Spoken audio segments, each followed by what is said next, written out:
நாங்கள் வந்து எல்லாமே கஷ்டப்படுற ஃபேமிலி தாங்க. யாருமே வந்து பணக்கார ஆளுங்க கிடையாது. நாங்கள் அன்றாடம் வந்து சம்பாதிச்சு சிறுவை எங்கள் குழந்தைங்களுக்கு ஃபியூச்சருக்காக நாங்கள் கொஞ்சம் கொஞ்சமாக சேர்த்து வச்சு இன்னைக்கு வந்திருக்க மட்டுமே 1,50,30 லட்சத்துக்கு மேலே வந்து இன்னைக்கு வந்திருக்க நாங்கள் கவர்மெண்ட் அதாவது அரசு அங்கீகாரம் பெற்ற நிறுவனம் அப்படின்னு சொல்லிட்டு அந்த சென்னை அசோக் நகர்லேருந்து வரோம். நாங்கள் கடந்த 2.5 வருஷமாக பார்த்தீங்கன்னா சிவிலிங்கம் சீட்ஸ் ஃபண்ட்ஸ் பிரைவேட் லிமிடெட் கம்பெனியில் வந்து தினந்தோறும் கட்டக்கூடிய சீட்டு தொகையானது அதை வந்து 500லேருந்து 1000 முதல் கடைக்காரங்கள் பொதுமக்கள் அப்படின்னு சொல்லிட்டு கொஞ்சம் கொஞ்சமாக நாங்கள் சிறு சேர்த்து வந்து இந்த பணத்தை வந்து அவங்க டெய்லி வந்து வசூல் பண்ணியிருந்தாங்க. இதில் வந்து பார்த்தீங்கன்னா நாங்கள் பாதிக்கப்பட்டவங்க பார்த்தீங்கன்னா 200-300 பேருக்கு மேலே பாதிக்கப்பட்டிருக்கோம். ஆமாம், 300 பேருக்கு மேலே பாதிக்கப்பட்டிருக்கோம். நாங்கள் இதில் பார்த்தீங்கன்னா நாங்கள் வந்து 2 வருஷமாக கட்டியிருந்த பணத்தை 1 வாரமாக வசூல் பண்ணுறதுக்கு யாரும் வரல அப்படிங்கிறத நான் கேட்கும்போது பார்த்தீங்கன்னா ரெஸ்பான்சிபிலிட்டி இல்லை, நம்ம வசூலுக்கு வர்றவங்களோட ரெஸ்பான்சிபிலிட்டி இல்லை. உடனே ஆஃபீஸுக்கு தொடர்பு கொண்டபோது எல்லா ஃபோன் நம்பரும் வந்து சுவிட்ச் ஆஃப் செய்யப்பட்டுள்ளது.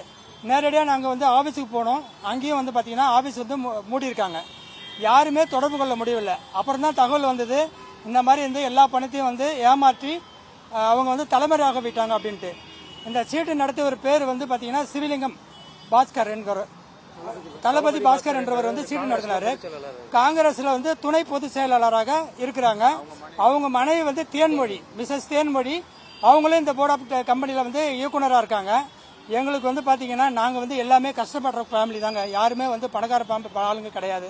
நாங்கள் அன்றாடம் வந்து சம்பாதிச்சு சிறுவை எங்கள் குழந்தைங்களுக்கு ஃபியூச்சருக்காக நாங்கள் கொஞ்சம் கொஞ்சமாக சேர்த்து வச்சுட்டுங்க. இது நாங்கள் வந்து இன்னைக்கு எல்லாருமே பார்த்தீங்கன்னா 4 லட்சம் 5 லட்சம், சில பேர் 10-15 லட்சம்லாம் ஏமாந்து இன்னைக்கு எல்லாருமே நாங்கள் நடுத்தருவில் வந்து நின்றுட்டு இருக்கோம். எங்களுக்கு எந்த ஸ்டேஷனுக்கு போனாலும் யாரும் கம்ப்ளைண்ட் எடுக்க மாட்டாங்க, எஃப்ஐஆர் பண்ண மாட்டாங்க, எதுவுமே பண்ண மாட்டேங்கிறாங்க. அதனால தான் இன்னைக்கு நாங்கள் கமிஷனர் ஆஃபீஸ்க்கு வந்து எங்களுடைய கம்ப்ளைண்ட்டை நாங்கள் கொடுத்துட்டு வழியில் வந்திருக்கோம் சார். இப்போதைக்கு நாங்கள் 3 ஸ்டேஷன் நாங்கள் கம்ப்ளைண்ட் பண்ணியிருக்கோம். அதான் வந்துருவாங்க மட்டும் பார்த்தீங்கன்னா 1,30,00,000 பிரான்ச்சில் மட்டும் 1 லட்சம் இல்லை, இன்னைக்கு வந்திருக்க மட்டுமே 1,50,30 லட்சத்துக்கு மேலே வந்து இன்னைக்கு நாங்கள் வந்திருக்க மாட்டோம் சார். அதுக்கப்புறம் பார்த்தீங்கன்னா ஆவடியில் வந்து ஏற்கனவே ஒரு 150 பேர் கம்ப்ளைண்ட் கொடுத்துருக்கதான் நாங்கள் கேள்விப்பட்டிருக்கோம். அங்கே கமிஷன் ஆஃபீஸில் கொடுத்துருக்காங்க. அது வந்து அதோட அமௌண்ட் எவ்வளோ பார்த்தீங்கன்னா கிட்டத்தட்ட ஒரு 6 கோடி ரூபாய்க்குன்னு சொல்கிறாங்க. அங்கே எங்களுக்கு தகவல் தான் எல்லாருக்கும் பார்த்தீங்கன்னா வாட்ஸ்அப் குரூப் ஃபார்ம் பண்ணி அவங்களுக்கு எங்களுக்கு மெசேஜ் கொடுத்துட்டு இருக்காங்க. இந்த மாதிரி இவ்வளோ பணம் ஏமாற்றப்பட்டிருக்கோம், நீங்கள் வந்து நீங்களும் வந்து இது மாதிரி கமிஷன் ஆஃபீஸில் கம்ப்ளைண்ட் கொடுங்கன்றாங்க. அதே மாதிரி என்ன சொல்கிறோம்னாக்கா நிறைய பேர் இன்னும் தெரியாமல் இருக்காங்க சார். இது வந்து நீங்கள் தான் வந்து மீடியாக்கள் நீங்கள் தான் எடுத்து போய் தெரியப்படுத்தணும். தயவு செஞ்சு எங்கள் வாழ்வாதாரம் ஃபுல்லாக கெட்டு போச்சு சார். இதனால நீங்கள் தான் எங்களுக்கு வந்து இந்த பப்ளிக் எடுத்துகிட்டு போய் பொதுமக்கள் இன்னும் நிறைய பேர் இன்னும் வர வேண்டி இருக்காங்க. அவங்கெல்லாம் வந்து கமிஷன் ஆஃபீஸில் வந்து கம்ப்ளைண்ட் கொடுக்கணும் அப்படின்ற உங்கள் மூலியமா பண்போடு கேட்டுருக்கோம் நாங்கள். இல்லை சார், அவங்க வந்து ஒரு கவர்மெண்ட் அதாவது அரசு அங்கீகாரம் பெற்ற நிறுவனம் அப்படின்னு சொல்லிட்டு அந்த அக்னாலஜ்மெண்ட் காட்டிருக்காங்க சார். அக்ரிமெண்ட்ல சைன் வாங்கியிருக்காங்க. எல்லாருக்கிட்டையும் அந்த ஆதாரங்கள் இருக்கு. அவங்க போட்டிருக்கு இந்த இது புக்ஸ் இருக்கு.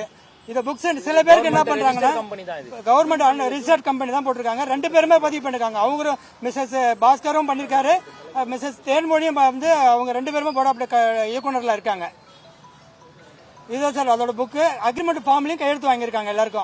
எல்லாருக்குமே முக்கால்வாசி பேருக்கு வந்து சீட்டு முடிஞ்சு போச்சு சார். முடிஞ்சு கொடுக்குறேன்னு 3 மாசமா கிட்டத்தட்ட வந்து எங்களை அலகடிச்சு ஏமாத்திருக்காங்க. நிறைய பேர் வந்து செக் கொடுத்துருக்காங்க.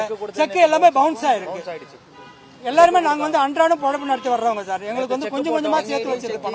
செக் போட்டோம். நேற்று செக் போட்டதும் பாத்தீங்கன்னா நேற்று சாயங்காலமே ஒரு 7.5 லட்சம் ரூபாய்க்கு எனக்கு செக் கொடுத்தாங்க. செக் பவுன்ஸ் ஆயிடுச்சு.